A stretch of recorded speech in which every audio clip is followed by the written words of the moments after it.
You are a morning commuter and you sit in traffic just about every single day. Today, we wanted to let you know about how the city is looking for ways to ease that congestion. The latest pursuit is not necessarily a new idea, but it now has a renewed interest due to the massive increase in our population. And this morning, your voice can be heard on the project. Kate Whitehall is live right here in Austin to explain. Hi, Kate.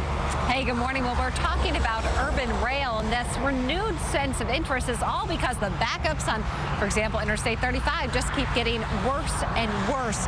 And so the idea really with urban rail is to be able to move a lot of commuters at one time right into the central corridor. And here's the area of the central corridor that they're looking at. This map shows you it's bordered by 2222 to the north, Old Torf to the south, Springdale to the east, and Mopac to the west. It's home to the Capitol, UT, downtown Austin, and the Miller development.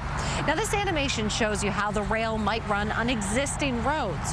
Right now, the organization called Project Connects, which is a partnership between Capitol Metro and the city of Austin, are conducting a study to figure out where the need is greatest within this corridor for the rail system.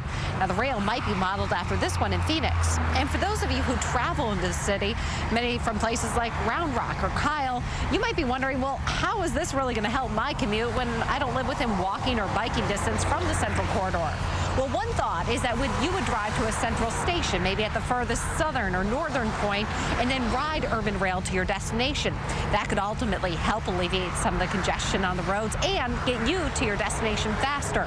But to make this all a reality, the city needs the public support since they will help pay for this project that is estimated to cost $500 million.